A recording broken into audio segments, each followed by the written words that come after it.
Hello everyone. Everybody knows that sports are great. It's a healthy, beautiful and exciting activity, and even if you've never been a sports fan in your life, you've probably heard about the latest achievements of some professionals. But not all athletes behave honestly, and sometimes to win a gold medal or a cup, they can do much more than just train. Today we're going to talk about the most surprising and daring cases of sports cheating. Let's get it on.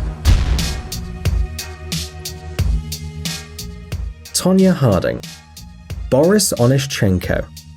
A scandal involving Soviet pentathlete Boris Onischenko occurred at the 1976 Montreal Olympic Games. This athlete was the leader in all competitions: riding, shooting, swimming, fencing, and athletics. With his help, the team of Soviet athletes was heading straight for victory. But in the fencing competition, the judges and the public realized that the light was shining even before Onischenko touched his opponent with his sword. We're talking about the light that helps determine how many hits the athlete has made. At first, it was considered a technical failure in the system, but after a detailed audit, it was revealed that the Soviet athlete was also a good engineer. The athlete had a button on his épée, with which he could activate the light without actually hitting his opponent. The weapon was replaced, and Onischenko defeated his rival without the need for mechanical tricks. However, the story doesn't even end there. At the end of the second day of the tournament, it was announced that Onischenko, and together with him the entire USSR team, would be disqualified. The athlete was expelled from the Olympic Village and was disqualified for life.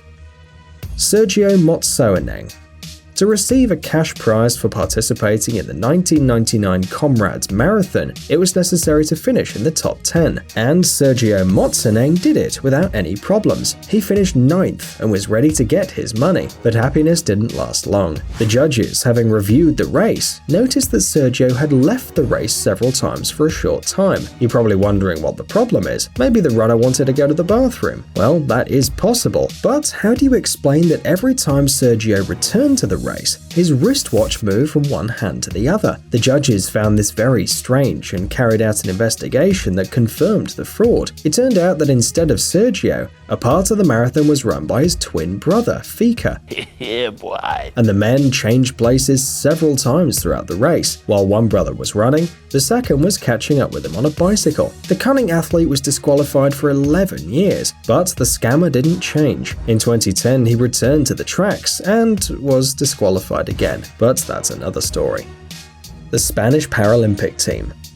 Among professional athletes, Paralympians are particularly admirable because they're just amazing and their willpower is enviable. That's why the Spanish team's deception is still so striking. And the fact is that in the basketball competitions, in which people with intellectual disabilities participated, Spain included completely healthy people. Some of them had even participated in the World Championship in Brazil. However, when they were invited to participate in the Paralympic Games, none of the team members objected. And even though in the Spanish team there were 2 people with intellectual disabilities, they hardly entered the field. Of course, having the advantage, the Spaniards defeated all their rivals. When the fraud was revealed, there was a big scandal. The leaders of the Spanish Paralympic Committee resigned. The national team was disqualified, and the winners of the Paralympic Games in Sydney were the basketball players of the Russian national. Diego Maradona. World-famous footballer Diego Maradona, like any famous person, is far from being a saint. The situation, of course, can be controversial, but the fact is, in the 51st minute of the 1986 World Cup quarter-final against England, the great Maradona scored a goal with his hand. As you know, the use of hands in football is forbidden, but the famous Argentine athlete actually sent the ball to the opponent's goal with the help of his fist. The referee considered the goal legal, and despite the indignation of the English players, the goal was validated. In the post-match conference, Maradona said the ball was scored partly by his hand and partly by the hand of God. Rosie Ruiz.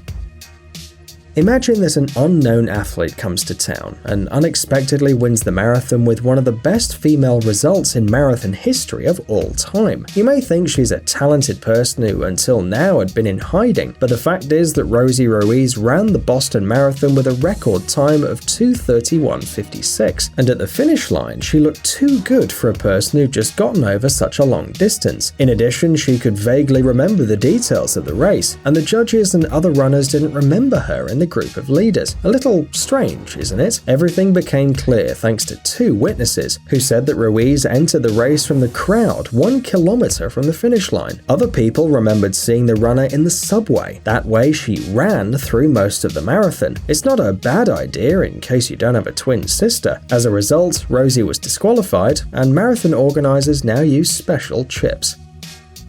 Participants of the Olympic badminton tournament. Perhaps one of the main rules of professional sports is to give all you have to win. In the end, most athletes literally dedicate their lives to setting records and winning medals, so no one will play using only half of their strength. Or maybe so. During the Olympic badminton tournament in London 2012, 4 teams of players at once decided to relax a bit. The fact is that after the draw procedure, many teams or individual players could choose their opponent in the quarterfinals. As a result, the athletes played averagely. The strongest lost to the weakest. In short, the couples decided to choose weaker opponents and relax a little, but something went wrong. The athletes were first booed by outraged spectators,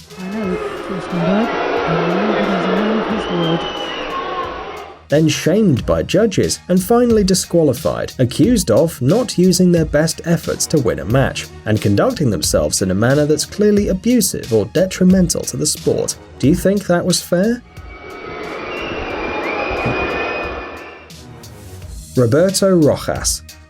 What don't players do to help their team? Here is a case of strange self-sacrifice that occurred in September 1989. During the World Cup qualifying matches, the Chilean team was losing 1-0 to the Brazilian team. There were 25 minutes left before the final whistle, when suddenly a firework fell on the field from the stands of the Brazilian fans, which hit the back of the Chilean goalkeeper Roberto Rojas. The soccer player immediately collapsed on the grass, holding his head, and his teammates ran toward him. As a result, Rojas, with deep cuts on his face, was taken off the field, and the captain of the Chilean team said that the team would not return to the field. It looked like the Chileans would get a technical win and go straight to the World Cup, but after watching the replay, the referees began to doubt Rojas' honesty. It was later discovered that the cuts were made by the goalkeeper himself, who hid a scalpel in his glove. For feigning a dangerous injury, FIFA awarded Brazil the technical victory in the match by 2-0, suspended Rojas from soccer for life, and banned Chile's national team from participating in the 1994 World Cup. However, in 2001, after an apology, FIFA withdrew Rojas' disqualification, and today he works as a goalkeeper coach for Brazil's sport team in Recife.